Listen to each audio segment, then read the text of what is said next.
Good morning po. Tayo po'y mag-aral ng salita ng Diyos. The book of Romans chapter 8 verse 9. Ngunit hindi na kayo namumuhay ayon sa laman, kundi ayon sa Espiritu. Sa katunayan, nananatili na sa inyo ang Espiritu ng Diyos. Kung wala sa isang tao ang Espiritu ni Kristo, hindi kay Kristo ang taong yan.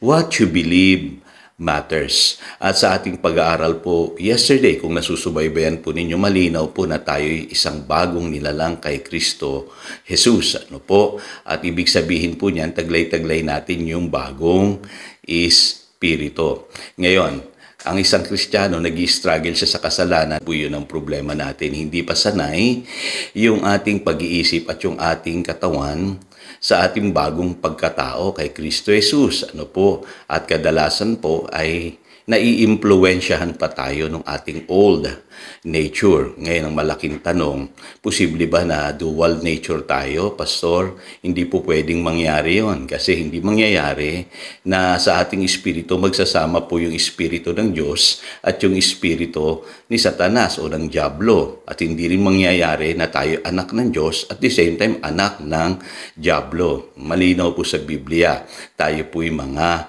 anak ng Diyos. Ano po? At taglay-taglay natin sa ating buhay yung Espiritu ng ating Panginoong Jesus. Yung pong sinasabi ng Romans chapter 8 verse 9. Ngayon, kaya lamang tayo nagkakamali pa at nagkakasala, ang sabi ng Biblia, ay dahil nga po hindi pa sanay yung ating pong pag-iisip at yung ating katawan dun sa bagong pagkatao na taglay-taglay na natin ngayon. Ano po? Kaya mahalaga po yung karanasan na yan, maunawaan natin.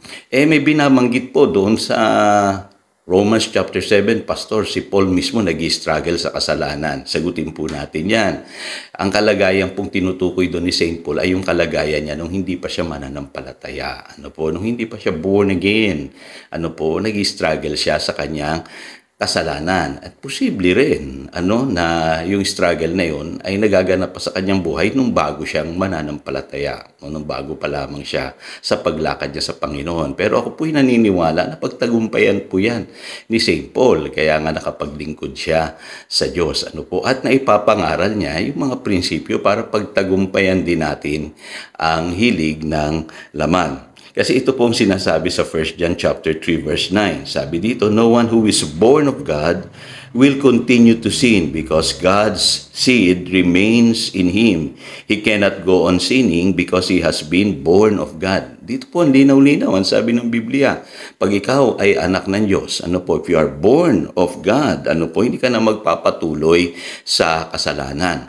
Posibleng magkasala pa rin ang mga Kristiyano, pero hindi na po tayo papatuloy sa pagkakasala. Ngayon, kung sakaling magkasala ang mga Kristiyano, may provision po ang Diyos dyan sa 1 John 1:9. Kailangan po i-confess natin yung ating mga kasalanan. Ang sabi naman ng Biblia, He is faithful and just and will forgive us our sins and purify us from all our unrighteousness. So itong promise na ito para sa mga believers po ito, mga kapatid, na kung sakaling magkasala po tayo, i-confess lamang po natin ito sa Diyos, magsisi tayong totoo at tayo po ay patatawarin at lilinisin sa lahat ng ating mga unrighteousness. Ngayon, sa Biblia, mahalaga po kasi yung tinatawag na training in righteousness. Sinasabi sa 2 Timothy chapter 3 verse 16 hanggang 17 yan. Ang sabi po rito, all scripture is God-breathed and is useful for teaching, correcting, and training in righteousness. Ano ba yung sasanayin natin? Ang sasanayin natin yung atin pong katawan at yung atin pong isipan sa katuwiran po. At ang sabi ng Biblia, so that the man of God may be thoroughly equipped for every good work. Yun naman pala, salita ng Diyos ang ginagamit para matrain tayo in righteousness. Kaya tama po ang Panginoong Jesus doon sa Matthew chapter 4 verse 4. Ang sabi doon, man shall not live by bread alone, but from every word that proceeded from the mouth of God. Salita ng Diyos ang ginagamit para i-train yung atin pong espiritu. Ngayon, mahalaga kasi kung ano yung ating pinaniniwalaan. Kaya ito po yung title ng message natin today, kadalasan po may mga mali tayong paniniwala. Isa po dyan, yung kadalasan naririnig ko na binabanggit ng maraming Kristiyano ay yung quote na I am still a sinner saved by grace. At binabanggit nila yung sinasabi ni St. Paul sa 1 Timothy chapter 1 verse 13 to 14. Ang totoo po, hindi sinasabi ni St. Paul dyan na I am still a sinner. I was a sinner. Yun po ang correct. Ano po? I was a sinner saved by grace. No? Dating makasalanan, pero ngayon ay naligtas na sa pamamagitan ng biyaya. In fact, sabi nga ni St. Paul sa Romans chapter 1 verse 7, yung mga believers doon, ang tawag niya, they are called to be saints. So dapat po maniwala po tayo doon. Ano po? Hindi na po tayo sinners. Tayo po ay tinatawag na ng Bibliang saints. Ano po? Parang mahirap pakinggan, pero yun po ang sinasabi ng Biblia. Kasi mahalaga po yun. Ano po? Kasi sa Biblia, malinaw na tayo naligtas na sa pamamagitan po ng ginawa ng Panginoong Jesus. Ano po? Kailangan po, ngayong tayo bagong nilalang na kay Kristo Jesus, kukuha tayo ng kalakasan from within. Ano po? At mananalig po tayo dun sa ating pinaniniwalaan. Kaya ang sabi ni St. Paul sa Galatians chapter 2 verse 20, I have been crucified with Christ and I no longer live. Hindi na daw siyang nabubuhay.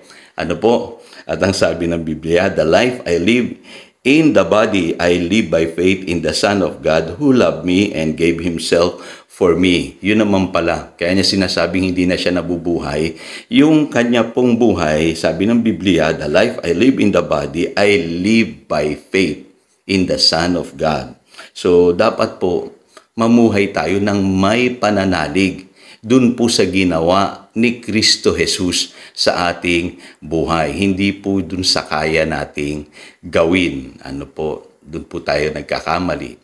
Kadalasan, ano po, kailangan po by faith. Ano po, kaya what you believe matters. Kailangan kung ano yung ginawa ng ating Panginoong Hesus sa atin, paniwalaan natin. Kaya kanina binanggit ko, hindi na tayo sinner. Ang tawag ng Biblia, saints sa mga born-again child of God. Ano po? At ang sabi ng Biblia, tayo po ay righteousness of God in Christ Jesus. Sabi sa 2 Corinthians chapter 5, verse 21, malinaw po yan. Ang tawag po sa atin, righteousness of God. Sa 1 Corinthians chapter 1, verse 30, ang righteousness natin nagmula sa Panginoong Jesus, hindi sa ating sarili. Binigay po yan ng Diyos. Yan po ay give.